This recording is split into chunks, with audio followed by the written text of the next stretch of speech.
Ciao a tutte e tutti. Il 2 luglio sono stata con degli amici a Pienza, però siccome faceva molto caldo ero convinta di tornare per vedere delle mostre e per vedere quello che aveva organizzato il comune, quindi sono rimasta felicemente sorpresa di aver trovato una mostra al conservatorio e non avevo fatto ricerche in merito.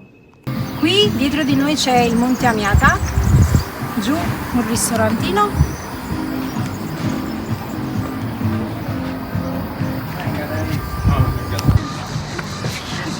Qui si vede meglio il Monte Amiata. Era una giornata molto calda, il 2, ma storica. A ja chciałam od niej uciekać. Albo jak chciałam. Come si può notare, ho trovato il manifesto in modo del tutto meravigliato perché non era per niente Possiamo prendere uno di questi? programmata Grazie. la visita. È stata veramente una sorpresa molto molto gradita perché è un incontro tra poesia e pittura per cui ho scritto un articolo che leggerete. La mostra vale la pena visitarla ed è allestita al Conservatorio San Carlo Borromeo a Pienza, curata da Leonardo Scelfo, realizzata dal Comune di Pienza, dall'UNESCO, da Fondazione Musei Senesi. Luglio. La mostra è un incontro tra i dipinti di Dario Neri, dedicati alle terre di Siena, in particolare alle Crete Senesi dove vivo, e le poesie, alcune poesie di Mario Luzzi, conosciutissimo poeta italiano che dedicò tante poesie anche alle nostre terre senesi. Il titolo della mostra è Il paesaggio stato d'animo. Potete comprendere come io sia andata, che non mi piace partire prevenuta su un luogo, mi piace sentire il sapore del nuovo, dello scoprire e anche valutare le mie reazioni.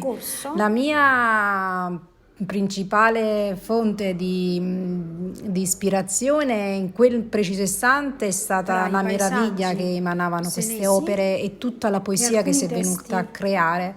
È stato meraviglioso perché ho sentito la poesia, la storia che mi avvolgeva ed io con la poesia e la storia. Perché sono andata del tutto non conscia del fatto che ci fosse questa mostra, quindi è stato veramente un attuare anche le parole di Luzzi, così come i dipinti di Neri, bellissimo. Non potete immaginare il piacere che sto provando ora perché abbiamo scoperto questa mostra per cui io non avevo assolutamente cercato sul comune, veramente una sorpresa, e ci sono i versi di Luzzi, la tensione a captare il vivente, o gli affetti o le suggestioni del vivente con il segno, con il colore, è una tentazione quasi irresistibile. La pittura sembra una via, forse meno essenziale, però più breve e più drastica della parola, del linguaggio della parola. C'è da dire che il 2 a Siena c'era il Palio, quindi io avevo scritto per il Palio un articolo su un'opera di Aldo Mondino. E non siamo stati al Palio perché faceva troppo caldo, ma stare qui e anche omaggiare la nostra città, Siena, così come tutte le città italiane, perché si parla di patrimoni italiani. Anche questa sala è dedicata alle Crete Senesi e ci sono tutti i dipinti di Dario Neri. Qui c'è una poesia di Mario Luzzi, bellissimo questo accostamento, poesia e pittura e quadri, pittura paesaggistica. Non so se riesci a riprendere quanto sono meravigliosi questi quadri. Sono proprio i quadri che rappresentano i nostri paesaggi, le crete, lì le biancane. E c'è questa poesia di Mario Luzzi che fa così. Il profilo del Monte Amiata che guardo dalla finestra a Pienza è come una visione della memoria filtrata attraverso il tempo. Proprio il suo profilo appare talmente delicato che non è più una montagna, è una forma dell'avventura umana. Potrebbe essere la montagna del purgatorio, il paradiso terrestre, una straordinaria epifania. Appare come un fondale della memoria o un luogo del sogno su cui un oscuro senso esaltato percepisce il brivido di una misteriosa ventilazione. Lassù, infatti, il vento è una specie di respiro misterioso del pianeta. Visto da Siena il monte Aniata è una solenne e delicata forma cinerina che affonda nei vuoti e ventosi spazi che circondano la città.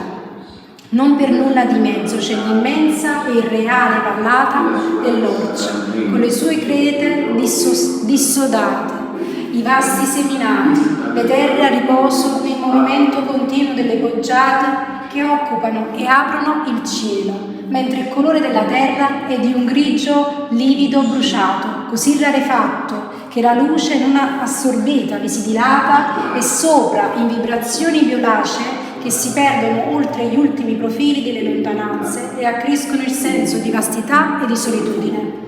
Terra che appare come un fondale della memoria o un luogo del sogno, su cui un oscuro senso esaltato percepisce il brivido di una misteriosa ventilazione. Siamo alla fine di questa mostra meravigliosa, tra l'altro eravamo solo noi all'interno proprio della mostra, bellissima, quindi ce la siamo goduti. La sezione Il paesaggio abitato, c'è anche qui una poesia di Mario Luzzi. Un'immagine di luce e ombra erano le crete, già oggi un po' più popolate rispetto al passato, che si presentavano come una landa, quasi una pagina di un libro aperto che non si capiva se era già scritto o da scrivere. Pagina dovuta solo alla natura o anche ai segni lasciati dal lavoro dell'uomo. Rimane l'ambiguità di chi ne sia l'autore. Qui tutto è duplice, ancipite. Viene da chiedersi: l'uomo è sperduto o domina su tutto questo? Anche qui una donna nuda, metafora anche della primavera.